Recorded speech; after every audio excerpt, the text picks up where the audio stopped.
नमः समय साराय स्वानुभूत्याचकाशते चित्स्वभावाय भावाय सर्वभावान्तरस्थिते वन्दितु सर्वसिद्धे धूमचल्मरूवमं पत्ते ऊक्षामि समय पावुड ब्रह्मो सुध केवली बड़िरम।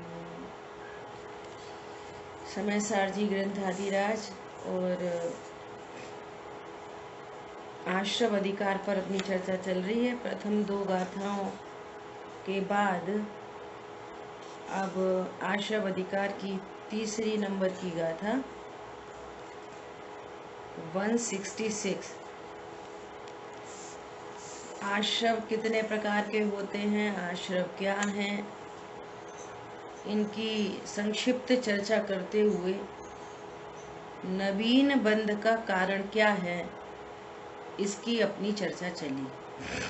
तो कह रहे हैं कि जीव के जो मोह राग द्वेष परिणाम है, चिद विकार हैं, ये ही नवीन बंध के कारण हैं, अन्य कुछ नवीन बंध का कारण नहीं। इसके बाद अब यह बतलाते हैं कि ज्ञानी के भाव आश्रमों का अभाव होता है।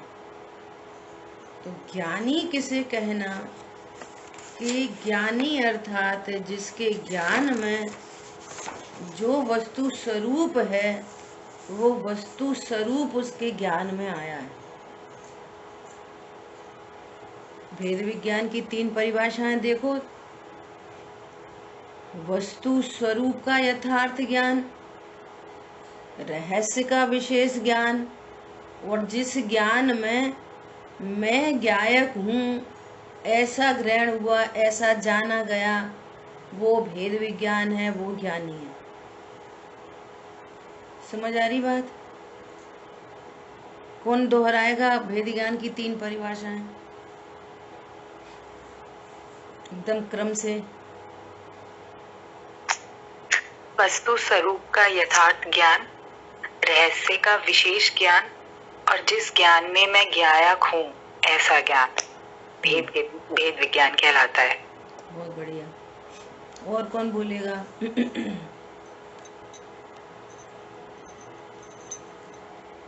बोलो, फटाफट बोलो। सबसे पहले तो वस्तु स्वरूप का ज्ञान, ये भेद विज्ञान है। वस्तु स्वरूप का ज्ञान हो नंबर 1, फिर दूसरा रहस्य का ज्ञान हो, और तीसरा फिर अपने बारे में ज्ञान हो कि मैं ज्ञायक ही हूँ। ठीक है।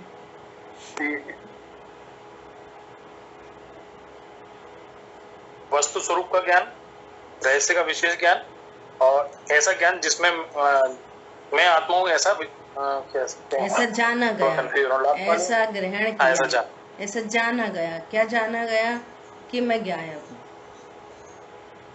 अब ये 3 परिभाषाएं भी कैसे लागू पड़ती हैं कि वस्तु स्वरूप के ज्ञान में देवशास्त्र का ज्ञान, 6 द्रव्य 7 तत्वों का ज्ञान, ये सब वस्तु स्वरूप के ज्ञान में गर्भित है ना। सर्वज्ञ भगवान हैं, इन्होंने 6 द्रव्य बताए, 7 तत्व बताए। 7 तत्व में मैं कौन सा तत्व हूँ, है ना। ये पूरा कहाँ सारा वस्तु स्वरूप के ज्ञान में आएगा। अब रहस्य पता चल गया। क्या रहस्य पता चला? मैं शरीर नहीं, मैं तो आत्मा हूँ। संयोग मेरे नहीं, मेरे अनुसार नहीं, मैं तो अकर्ता हूँ। अब ये रहस्य पता चल रहा है। अरे मैं तो समझ रहा था मैं स्त्री पुरुष हूँ। अरे रहस्य पता चल गया। अरे जिसको स्त्री पुरुष कहते हैं वो लकड़ी पर रखा जाता है, मैं तो ज्ञान स्वरूप हूँ। ये रहस्य पता चला। अब वस्तु स्वरूप नहीं पता चलेगा तो रहस्य कैसे पता चलेगा? ये क्रम से है ये तीनों परिभाषाएं। समझ आ रही बात? रहस्य का ज्ञान। और अब उस ज्ञान में मैं ज्ञायक हूँ ऐसा जान लिया गया। मैं अभेद ज्ञायक हूँ, अनंत गुणमयी हूँ। ज्ञायक हूँ मतलब अकर्ता हूँ। ज्ञायक हूँ का अर्थ है अकर्ता हूँ। अपनी अस्थि, अब अपनी अस्थि होने के बाद अब अनंत की नास्ति। एक अस्थि हुई अब अनंत की नास्ति हो गई। चीनी मीठी होती है तो अब इसमें अनंत की नास्ति हो गई। खट्टी नहीं होती, खारी नहीं होती, चरबरी नहीं होती, कसैली नहीं होती, लगा दो अनंत की नास्ति। समझ में आई बात? चीनी मीठी होती है अस्थि अब अनंत की। एक अस्थि में अनंत की नास्ति होती है, त्रिकालवर्ती नास्ति होती है। समझ आ रही बात? इतनी बड़ी बात होती है एक अस्थि का ग्रहण। अब वो ज्ञानी है ना, वे अपने को शरीर नहीं जानते, तो क्या जानते हैं ये तो बताओ, क्या जानते हैं वो? तब तो शरीर को नहीं जानते, शरीर को अपना नहीं जानते। अपने रूप से क्या जानते हैं? मैं पने से क्या जानते हैं? मैं पने से मैं अकर्ता ज्ञायक हूँ ऐसा जानते हैं। अब जानने पर स्व पर स्वरूप है, स्व पर प्रकाशक, तो पर का जानना हो रहा है, संयोगों का जानना हो रहा है। और मैं तो ज्ञायक हूँ, तो जानने में प्रॉब्लम नहीं है, पर को निज रूप जानने में बहुत प्रॉब्लम है। शरीर को, शरीर की क्रिया को, संयोग को, संयोगों की क्रियाओं को, उनके परिणामन का ज्ञान होने में कोई प्रॉब्लम नहीं है। लेकिन कैसा ज्ञान?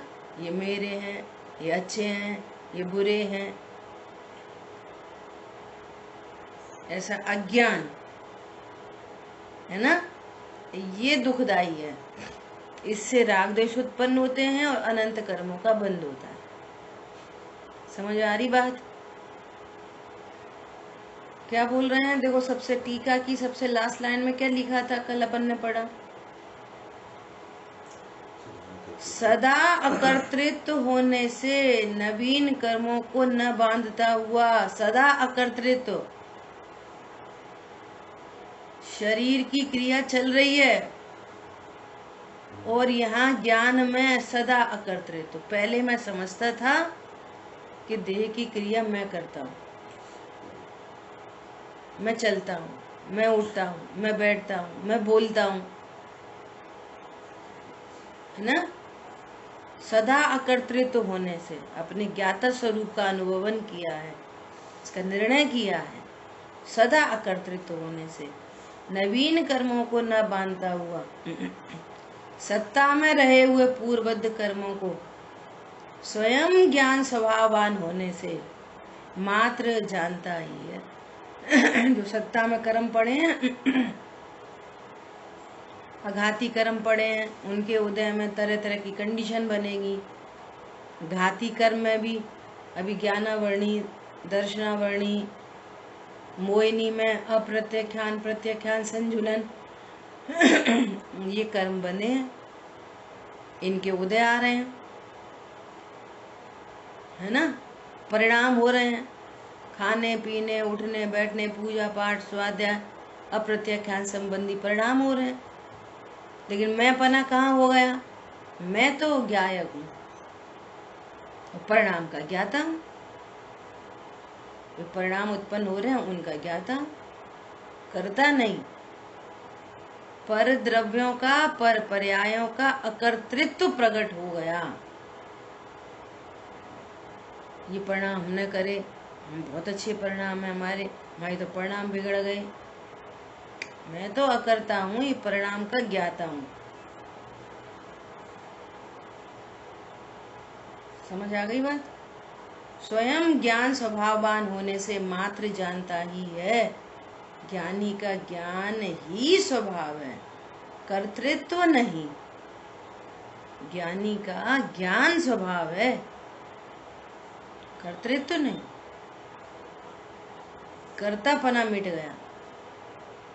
यदि कर्तृत्व हो तो कर्म को बांधे, ज्ञातृत्व होने से कर्म बंद नहीं करता। कितना स्पष्ट, चेक करो। नहीं, वो हमें परिणाम हो रहे ना, वो तो कर्म के उदय में हो रहे। अब आप देखो, आप अपने को ज्ञातृत्व अनुभव कर रहे कि कर्तृत्व।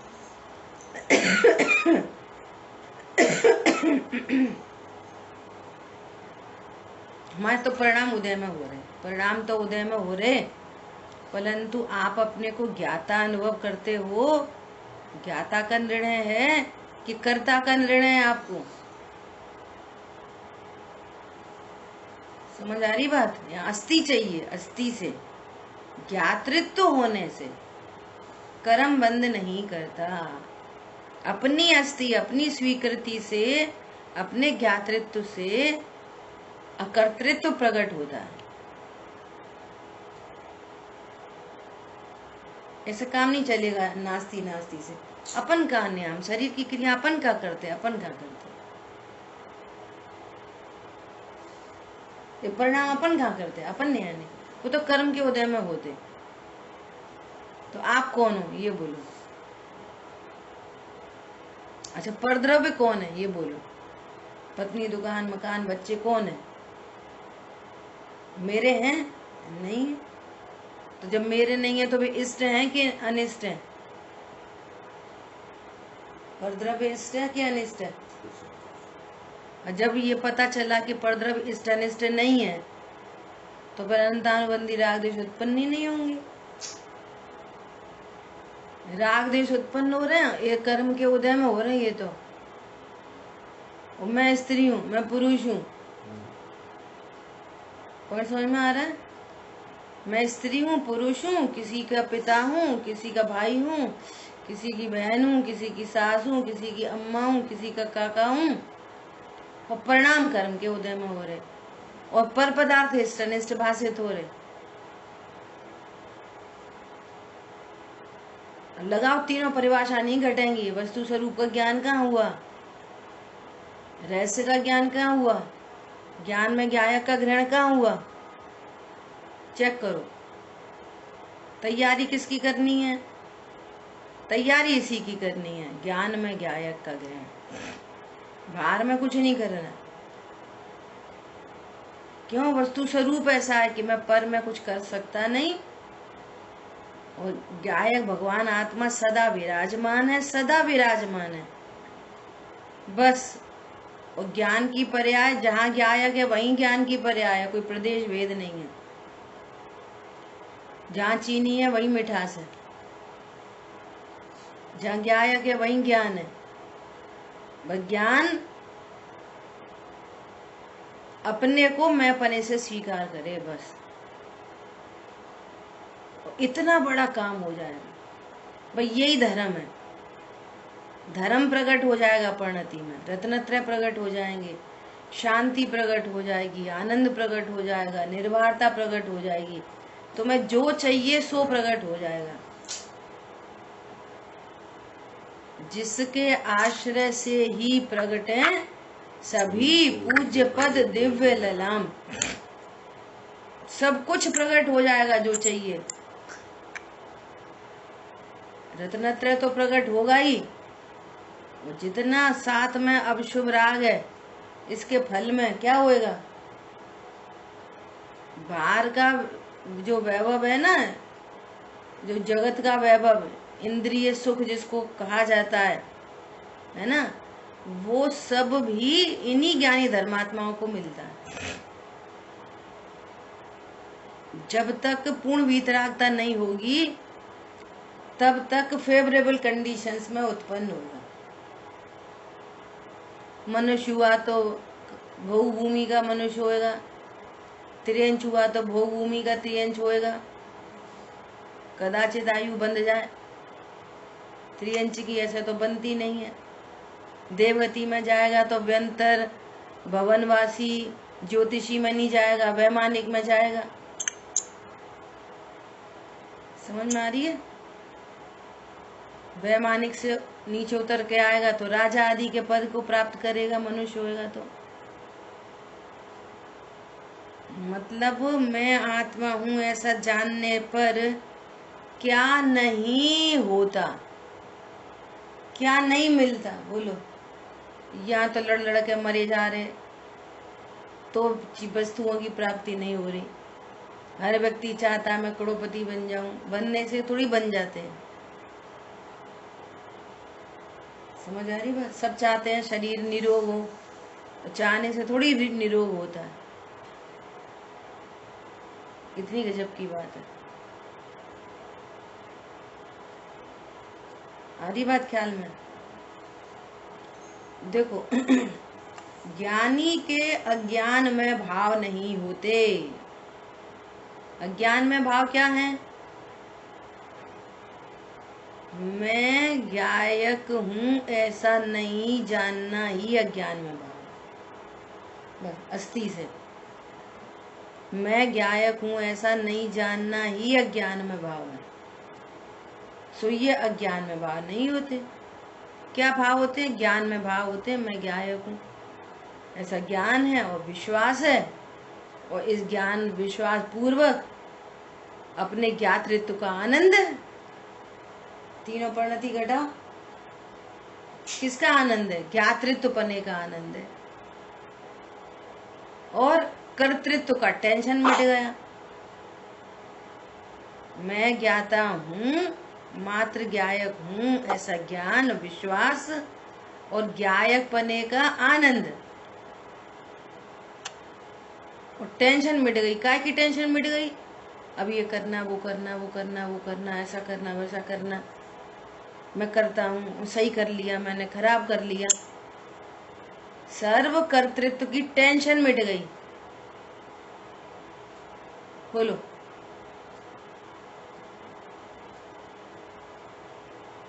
ऐसे परसों नरसों ऐसा हुआ कि ऐसे किसी को नाम दे के पूछा कि आप बोलो, वेद ज्ञान की 3 परिभाषाएं बोलिए। अब उनका नेट ओपन नहीं हो रहा, अनम्यूट नहीं कर पा रहे। और फिर क्लास के लास्ट में अनम्यूट कर हो गया, तब उन्होंने बोला कि दीदी सॉरी हम अनम्यूट नहीं कर पाए, है ना। तो ऐसा आती है ना कर्तृत्व में कि देखो हम नहीं अनम्यूट कर पाए। अब कोई क्या सोचेगा? वो सोच रहे होंगे हमको आता नहीं है या हमने बताया नहीं है। अब देखो इस कर्तृत्व में कितनी टेंशन होती है, कहने का मतलब ये है हम नहीं कर पाए, है ना। और कर लिया और बोला अरे वाह आपने तो बहुत अच्छा बताया, तो फिर क्या होएगा? घमंड हो जाएगा, हमने बताया, हमने बता दिया, हमने कर लिया। और ये दोनों चीजें अनंत पाप है। और दुनिया ये कह रही है इसमें क्या पाप है, हमने कौन सी इसमें इनसे झूठ चोरी कुशील परिग्रह कर दिया। कल चर्चा की थी ना कि ये गुप्त पाप है, ये पता नहीं चलते। गुप्त पाप, ये परिणति में ये पाप चलते रहते। और जहां कर्तृत्व स्वीकार किया, ठीक है, वो पुद्गल की पर्याय होने योग्य योग्यता है, नहीं हुई नया हुआ, अनम्यूट नहीं हुआ नया हुआ, नहीं हुआ, तो अपने अकर्ता पने का आनंद चलता है, कर्ता पने की टेंशन मिट जाती है। ये आर्ट ऑफ लिविंग हो गई है, हैप्पी लिविंग। समझ आई बात? अपने स्वरूप को जानकर, चतुराई से नहीं। अब नहीं हुआ म्यूट तो हम क्या करें, हम तो अकर्ता हैं, ऐसा होशियारी की बातें नहीं। रियल आनंद, रियल स्वरूप का रियल आनंद, ऐसा अकर्ता स्वरूप है और ज्ञान ने स्वीकार किया और अकर्तृत्व का आनंद चल रहा है और कर्तापने की सारी टेंशन मिट गई। हर चीज में, हर चीज में। ये तो एक दृष्टांत दिया, सब में लगा लो, है ना। ये तो कह रहे हैं ज्ञानी के अज्ञान में भाव नहीं होते, और अज्ञान में भाव न होने से अज्ञान में राग द्वेष नहीं होते। देखो वेरी इंपॉर्टेंट, ये इस पॉइंट को समझना है। अज्ञान में भाव नहीं है तो अज्ञान में राग द्वेष नहीं है। अज्ञान में राग द्वेष कौन से वाले हैं? अनंतानुबंधी राग द्वेष अज्ञान में राग द्वेष है। और अप्रत्यख्यान प्रत्यख्यान, वे अज्ञान में भाव नहीं है, वे वो अज्ञान वाले राग द्वेष नहीं है। राग द्वेष तो हैं पर अज्ञान वाले नहीं है। ये इंपॉर्टेंट बात है, इतना स्पष्ट लिखा है। अज्ञान में भाव न होने से अज्ञान में राग द्वेष नहीं होते, अर्थात आश्रम नहीं होते। उनको मिथ्यात्व अनंतानुबंधी आश्रम मिट गया। हाँ, ये सत्य है कि अविरति प्रमाद कषाय योग बचाए, ये सत्य है। लेकिन अज्ञान में राग द्वेष नहीं है, अर्थात अनंत संसार का हेतु नहीं है उनके पास। हरी बात समझ में। और देखो इससे क्या क्या गजब का काम हुआ, इसमें क्या कमाल हो गया। पहले अज्ञान में भाव से, एक भाव से कैसे कैसे कर्म बनते थे। 33 सागर की आयु, आयु नहीं, कर्म, कोई कर्म, कर्म बंधन कैसा, कितना कितना स्थिति अनुभाग को लेते हुए, है ना। और अब क्या हो रहा है, अब अप्रत्यख्यान से युद्ध का भाव हुआ, अप्रत्यख्यान संबंधी, है ना। इसमें भी कर्मों की निर्जरा चल रही है, और जो नवीन बंध हो रहा है वो अल्प स्थिति अनुभाग का हो रहा है, क्योंकि उसको संसार में नहीं रहना। अब 33 सागर तो बन सकता है। हाँ, 33 सागर बन सकता है ना। हाँ देखो, अभी ये चर्चा करेंगे। तो क्या बोल रहे हैं, नवीन बंध नहीं होता। इस प्रकार ज्ञानी सदा ही अकर्ता होने से नवीन कर्म नहीं बांधता, और जो पूर्वबद्ध कर्म सत्ता में विद्यमान है उनका मात्र ज्ञाता ही रहता है। अब देखो, अब सभी लोग सम्यक दृष्टि के नाम पर अविरति सम्यक दृष्टि की चर्चा करते हैं, युद्ध और विषय भोग की चर्चा करते हैं। तो उसके बारे में अब वो भावार्थकार खुद ही लिख रहे हैं। देखो, अविरति सम्यक दृष्टि के भी अज्ञान में राग द्वेष नहीं होता। अविरति सम्यक दृष्टि युद्ध में दिख रहे हैं, विषय भोग में दिख रहे हैं, खाना पीना उठना बैठना दिखाई दे रहा है, उनके तो बढ़िया बढ़िया ड्रेस, एकदम बढ़िया बढ़िया खाना पीना, ये बढ़िया धर्मात्मा है, बढ़िया 56 भोग खाते हैं और मैं अनाहारी हूँ, ये बढ़िया है। समझ में आ रही है बात? अरे भैया, तत्व ज्ञान की भूमिका में उनको 7 पुण्य बंधा था। तत्व ज्ञान की भूमिका में ये जो मंदकषा चलती है ना, जो तत्व को समझने वाली मंदकषा है, पूजा पाठ वाली नहीं। कोई पूजा पाठ वाली स्वाध्याय पूजा आदि से कोई देवगति चला जाए तो कहाँ चला जाएगा? भटकती आत्मा व्यंतर आदि में चला जाएगा। लेकिन ये तत्व के जिसको संस्कार होते हैं, ये 7 पुण्य का ये कार्य होता है।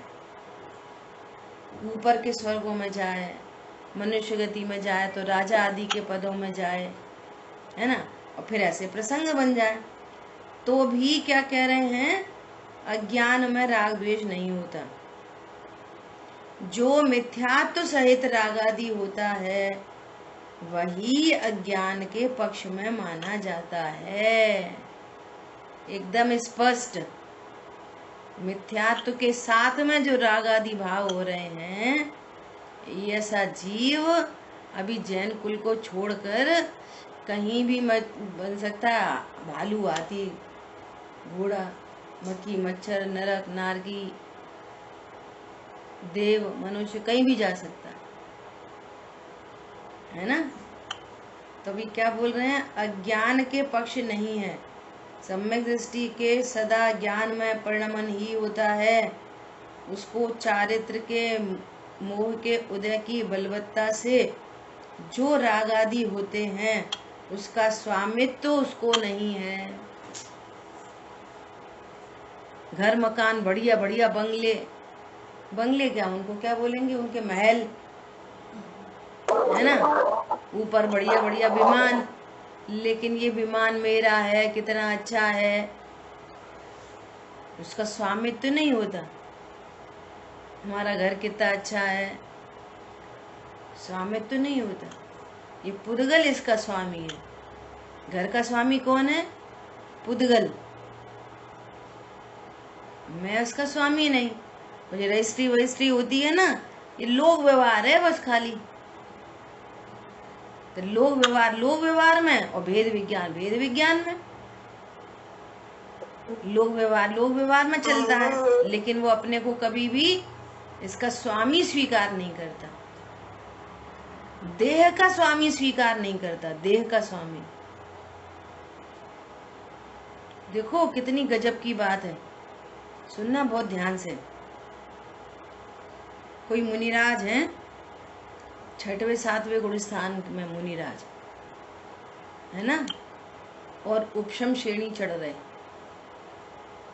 हैं, कर्म को दबाते हुए 8वां गुणस्थान, 9वां गुणस्थान, 10वां गुणस्थान, 11वां उपशम वाला 11वें गुणस्थान में जाता है। 6 करने वाला, छपक श्रेणी चढ़ने वाला 10वें से सीधे 12वें में जाता है, वो 11वें में नहीं आता है ना। तो उपशम श्रेणी वाले का 11वें गुणस्थान से नीचे गिरने का एक कारण, सुनना बहुत ध्यान से सब लोग, आयु कर्म का क्षय भी होता है ना। आयु कर्म का क्षय हो गया और उपशम श्रेणी चढ़ने के काल में मृत्यु हो गई और कहाँ पर पहुंचे अब, देवगति, सीधे वैमानिक में। अभी सुनो बहुत ध्यान से, बहुत महत्वपूर्ण बात है कि वे चढ़ तो रहे थे उपशम श्रेणी। उपशम श्रेणी मतलब निर्विकल्प अनुभूति, और आयु कर्म का क्षय हो गया। निर्विकल्प अनुभूति का काल मतलब ज्ञान की कितनी सजगता, कितनी कि काल चल रहा है निर्विकल्प अनुभूति। इसका मतलब शरीर का कोई लक्ष्य नहीं, तब तो निर्विकल्प अनुभूति चलेगी। और देह छूट गई, बोलो छूट गई, कुछ शरीर के प्रति कोई एकत्र ममत्व नहीं। आयु कर्म पूरा हुआ, देह छूट गई और वो जीव उपशमक और निर्विकल्प अनुभूति में, और देह छूट गई। बोलो कोई फर्क नहीं पड़ रहा, जैसे केले का छिलका उतार दिया, वो फेंक दिया। अनुभूति के काल में देह छूट जाए, अब कहाँ हाय हाय तौबा हो रही, बोलो मरण के काल में कहाँ हाय हाय तौबा हो रही, कुछ नहीं हो रहा। और जीव जाके एक समय में इतने काम हो गए। बोलो 11वें गुणस्थान का व्यय हुआ और 4थे गुणस्थान का उत्पाद हो गया, मनुष्य गति का व्यय हुआ और देव गति का उत्पाद हो गया। बोलो एक समय में 4 काम हो गए। कैसी है स्वभाव की दृष्टि, शरीर ऐसा भाषित होता है किसी ने कपड़ा उतार दिया हो, बस खत्म कहानी। इसलिए इसको क्या बोलते हैं, समाधि मरण। समाधि क्यों बोली जाती है कि जगत में मरण के नाम से सब भयभीत होते हैं। मरण के काल में पीड़ा होती है, तकलीफ होती है, वेदना बहुत होती है, और एक ऐसा मरण है जहाँ कुछ नहीं, कोई फर्क नहीं पड़ा। देह से इतनी भिन्नता का ये परिणाम है, ये ज्ञातृत्व।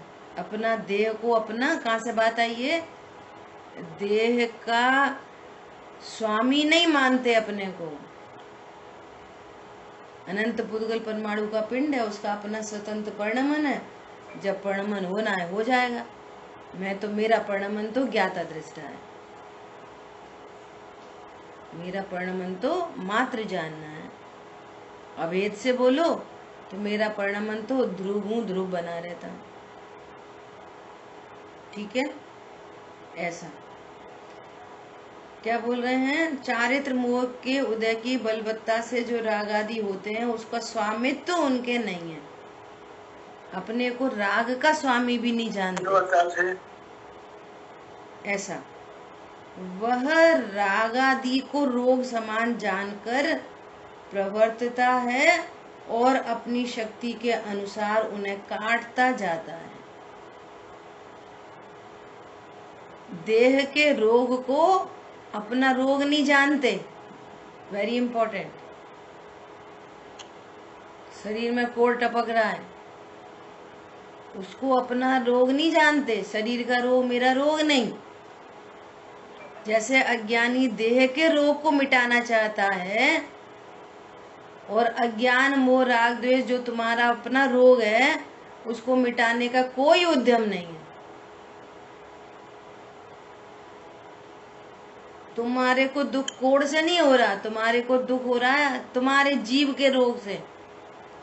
मैं अनादि से रोगी हूँ, उपचार कराने आया हूँ। कौन सा रोगी हूँ? अज्ञान मोह राग द्वेष का रोग लगा जीव को। समझ आई बात? बुखार, कोरोना, खांसी, जुकाम, किडनी, ब्लड प्रेशर, डायबिटीज,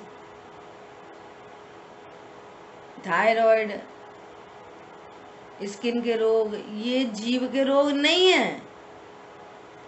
ये तो एकदम निरपेक्ष, जीव से एकदम निरपेक्ष, भिन्न, एकांत रूप से देह का परिणमन है। और जिसने देह को भिन्न जाना है उसने रोग को भी भिन्न जाना है।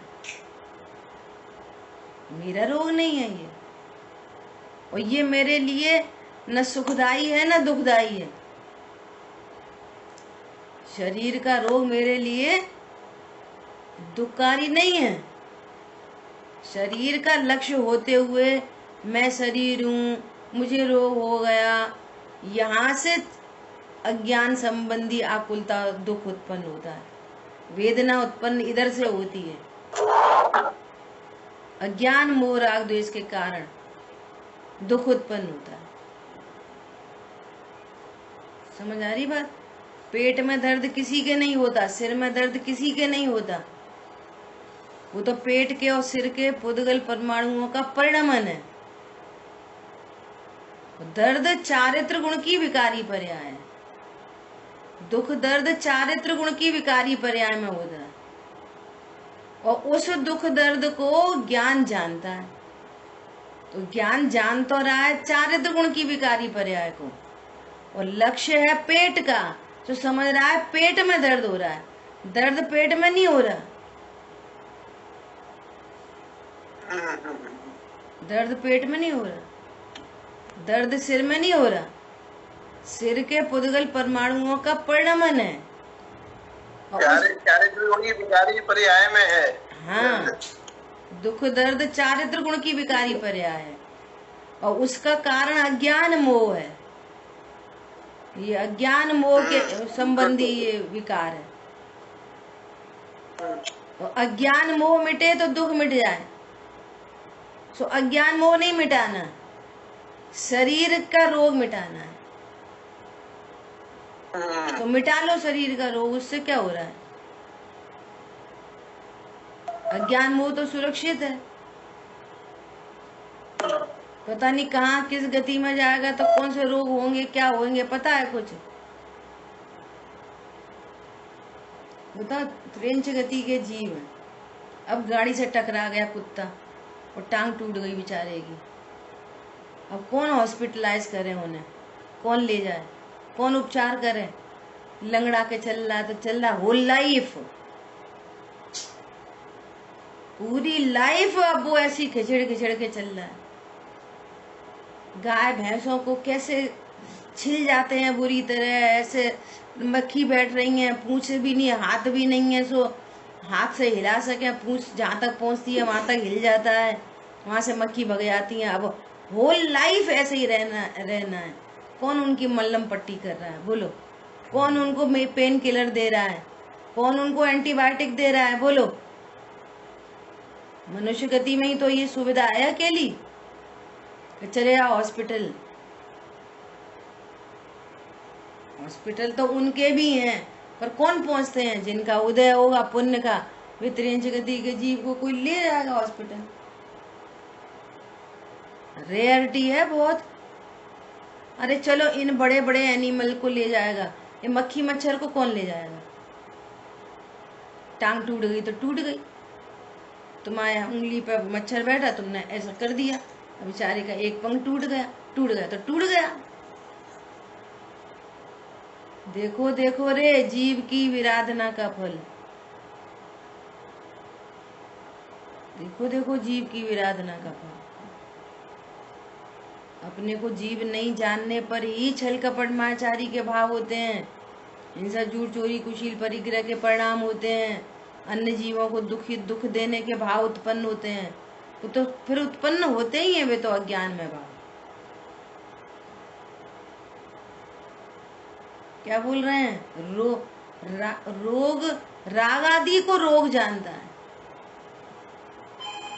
यहां से दुख उत्पन्न हो रहा है। तो किसको मिटाना है? राग आदि मिटाने हैं। और राग आदि भी डायरेक्ट नहीं मिटते, राग आदि अज्ञान से, अज्ञान को मिटाने पर मिटते हैं। क्या बोला? राग आदि कैसे मिटते हैं? राग का रोग मिटाना है तो कैसे मिटेगा? मोह मिटाओ, अज्ञान मिटाओ, अर्थात सम्यक ज्ञान करो।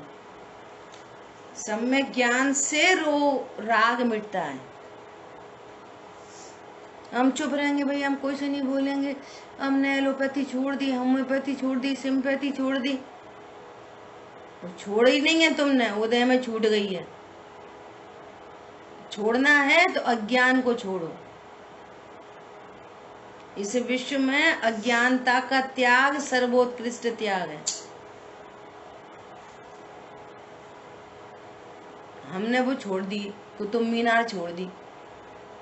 तुम्हारी थी कुतुब मीनार, तो तुमने छोड़ दी। हमने एलोपैथी छोड़ दी। अरे तुम खा सकते थे क्या एलोपैथी जो तुमने छोड़ दी? खा सकते हो, दवाई खाई है अभी तक एक भी? खाई एक भी नहीं, और कह रहे हमने छोड़ दी। कोई कह रहा है हम खाते तो है ही नहीं, तो हमने नहीं छोड़ी। समझ में आ रही है? देखो अपन तो अनाहारी है, सो हम अपन ने तो कछु नहीं छोड़ी। ये तो तुम्हारा पागलपन है, ठीक है? जो छूटती है, जो नहीं छूटती, जिसको अभी बहुत हिंसा का पाप चलना है उसको नहीं छूटती, जिसको हिंसा का पाप नहीं लगना बहुत उसको छूट जाती है। लेकिन दोनों काम उदयाधीन है, किसको कैसा बंद होना है ये फैक्टर भी डिपेंड करता है। समझ में आ रही है? जैसी गति वैसी मति है, जैसी मति वैसी गति नहीं है। समझ में आ रही है बात? जिसको बहुत पाप नहीं बंधना तो वो अपने सदाचार से रहता है, जिसको पाप बंधना है वह कछु नहीं। रात में खाओ, दिन में खाओ, आलू खाओ, प्याज खाओ, मूली खाओ, गाजर खाओ, विटामिन ए मिलेगी, विटामिन डी मिलेगी, विटामिन सी मिलेगी। हर समय देह देह देह। जिसका स्वामी नहीं है, जो स्वयं नहीं है, 24 घंटे उसकी सुरक्षा। शरीर के नाम पर 24 घंटे उसी का। अपनी सूरत देखते रहो शीशा में और बस। समझ आई बात? राग को रोग समान जानकर प्रवृत्ता है और अपनी शक्ति के अनुसार राग को काटता है। देखो, बार बार निर्विकल्प अनुभूति, तत्व ज्ञान, तत्व ज्ञान, तत्व ज्ञान, एकमात्र तत्व ज्ञान के बल से राग मिटता चला जाता है। और राग मिटता है और शरीर में रोग आदि हो तो दुख ही नहीं होता, क्योंकि चारित्र का विकार मिट गया। बहुत इंपॉर्टेंट, मिथ्या चारित्र मिट गया और शरीर में रोग है तो दुख नहीं हो रहा। कैसे चले काम बोलो? सियालनी पैरें भक्षण कर रही है और निर्विकल्प अनुभूति चल रही है, बोलो। यहाँ तो मच्छर बैठे आए तो स्वाध्याय नहीं कर सके, है ना। और वहाँ सियालनी भक्षण कर रही है, वो काटता जा रहा है।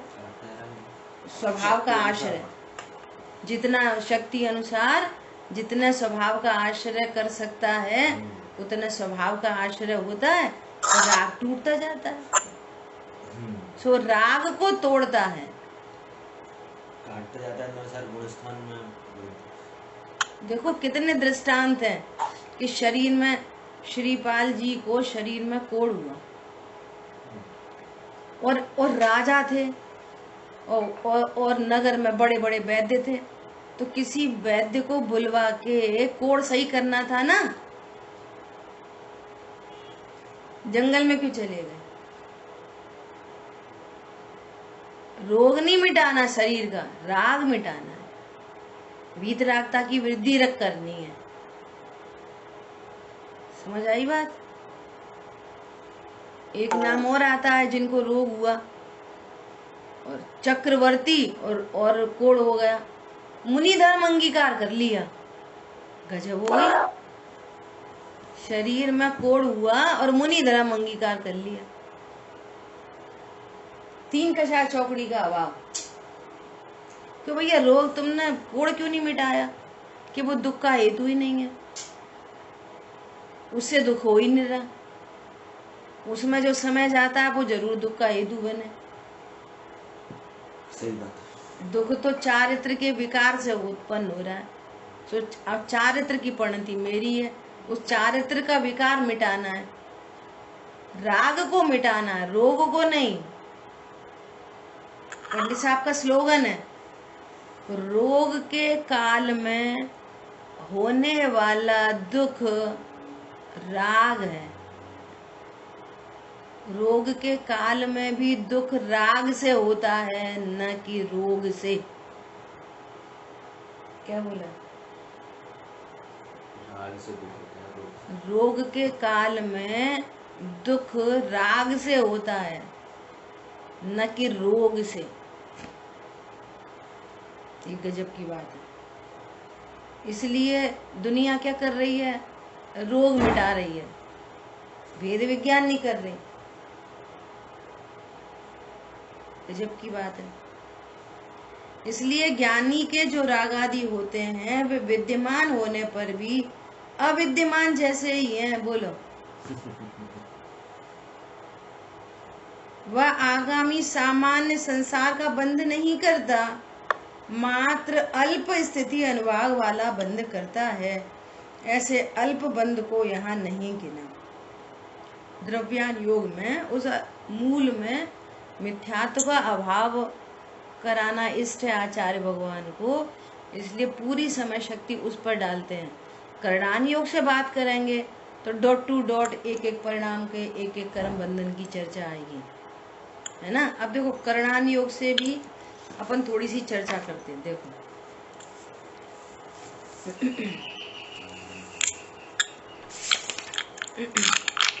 देखो सुनो ध्यान से,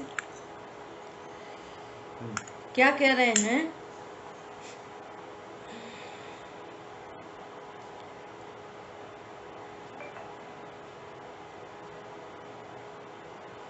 कि बंध विक्षुप्ति होती चली जाती है।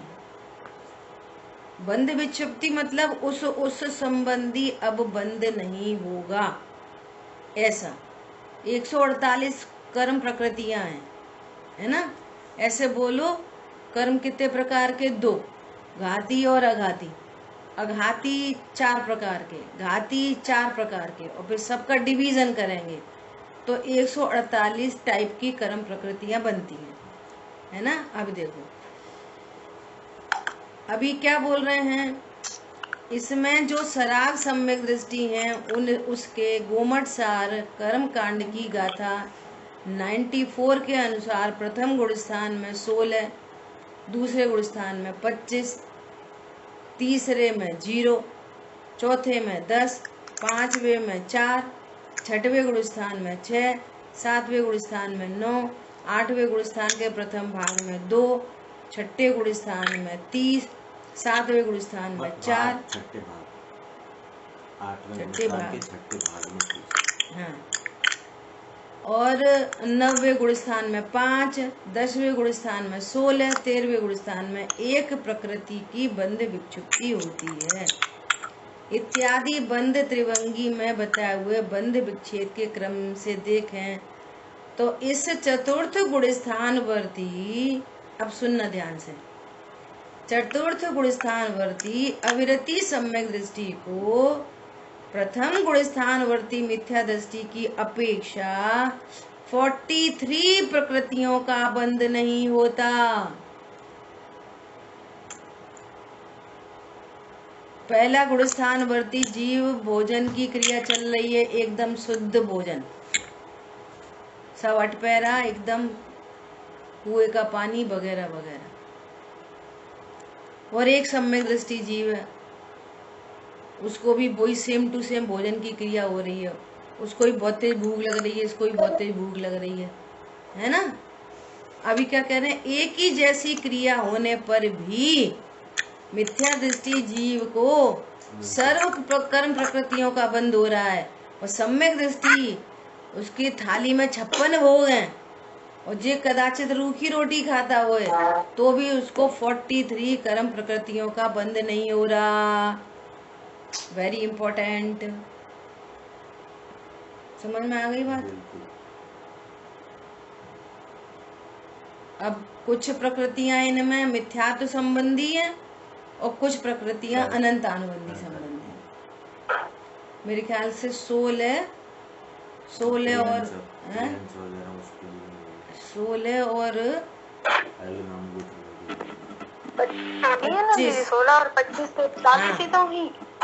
16 और 25 कितनी हो गई? 41 है ना। हाँ, तो ये 2 और कुछ काउंट हुई होंगी, है ना। तो 41 प्रकृतियों का बंध नहीं होता। मिथ्यात्व संबंधी 16 और अनंतानुभूत संबंधी 25, उसमें पूरा लिखा है। मोक्षा प्रकाशक जी में भी 7वें अधिकार के एंड में ये चर्चा है, कल दिखाएंगे, है ना। अब सुनो, अब इम्पोर्टेंट बात है। अब अविरति सम्यक दृष्टि शेष 77 प्रकृतियों के अल्प स्थिति अनुभाग को बंद होता हुआ संसार की स्थिति का छेदक है। देखो कितनी गजब की बात है। शेष प्रकृतियों का बंद हो रहा है, अप्रत्यक्षान प्रत्यक्षान संजुलन आदि का, लेकिन कितना बंद हो रहा है उनका? अल्प स्थिति अनुभाग,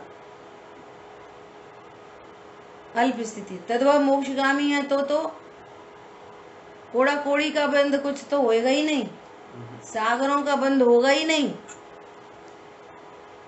अगर तद्भव मोक्षगामी है तो।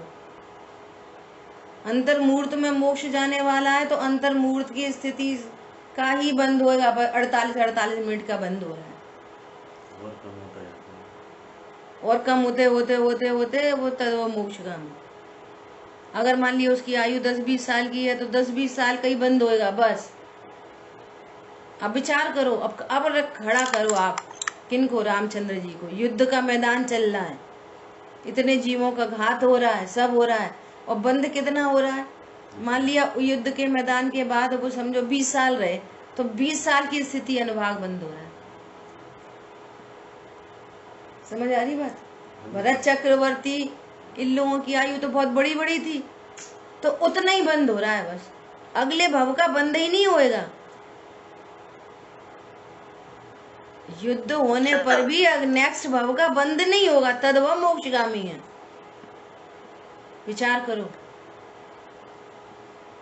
और यहाँ तो मिथ्या तो चलता हो और पानी छान के पीता हो और एकदम शुद्ध भोजन होता हो और बंद हो रहा है, अनंत अनंत बंद हो रहा है। बोलो, कल्पना करो।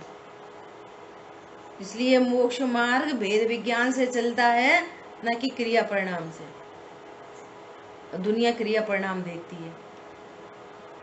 समझ में आ रही है बात? ये बहुत अद्भुत बात अच्छा, है। अल्पबंध का मतलब हुआ कि इसी भव का बंध है, आगे आगे जाने वाला बंध नहीं है। हो सकता है। नहीं, आगे देखो, जैसे मान लिया किसी के 2 भव हैं, 3 भव हैं, अभी वो यहाँ से मर के मान लिया वो स्वर्ग जाएगा, है ना, तो फिर वो बंद होएगा जितने भव शेष हैं। अच्छा। और जैसे मान लिया महावीर भगवान के जीव को शेर की पर्याय में सम्यक दर्शन हुआ और उसके बाद 10 भव, 10वें भव से मोक्ष गए, तो 10 भव संबंधी बंद होएगा बस। अल्प स्थिति अनुभाग, ये अल्प स्थिति अनुभाग है। ये समझ में आ रही है बात भैया? अनंत के आगे 10 भव क्या होते हैं? सदाकाल होने वाला बंध नहीं है, सदाकाल होने वाला बंध नहीं है। सदा बंद तो सदा काल ही होएगा, प्रति समय बंद अनंत बंध नहीं है, अनंत नहीं है बंद। ये टाइम फैक्टर है। अब सुनो, अब वो स्थिति का जितने, जैसे पूर्व की कोई बहुत बहुत बड़ी बढ़िया कर्म बंधा है, तो उनके स्थिति अनुभाग को भी हीन करता जाएगा, तो वो छेदक है। संसार की शब्द देखो कितना गजब का है, संसार की स्थिति का छेदक है। अब वो अब संसार की स्थिति बढ़ाने वाला नहीं है। सम्यक दर्शन हुआ, अब संसार की स्थिति को घटाने वाला है, वो छेदक है, बढ़ाने वाला नहीं है। अब चाहे वो 56 भोग हो, चाहे 96,000 हो, और चाहे युद्ध का मैदान हो, और तत्व ज्ञान से रहित जीव के चाहे अणुव्रत हो, चाहे महाव्रत हो, और चाहे तुम्हारा शुद्ध भोजन हो, और चाहे तुम्हारे दयादान हो, ये सब जहर मिले हुए परिणाम है मिथ्यात्व के साथ वाले। अनंत अनंत कर्म बंध को करने वाला है। हमारी बात, इसलिए मूल चूल बात क्या हो गई? तत्व ज्ञान, तत्व ज्ञान, वस्तु स्वरूप का ज्ञान, रहस्य का विशेष ज्ञान, और ज्ञान में मैं ज्ञायक हूं ऐसा ग्रहण हो गया, बस हो गया पूरा काम। ठीक है, शेष चर्चा अपन आगे करेंगे। जिन वाणी के ज्ञान से सूझे लोकालोक, सो वाणी मस्तक नमो सदा देत हूँ दो। बोली द्वाशांगमयी जिनवाणी माता की जय।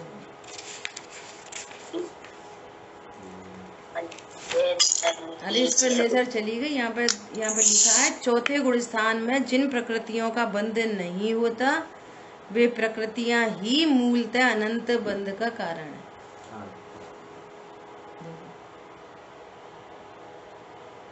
कर दो।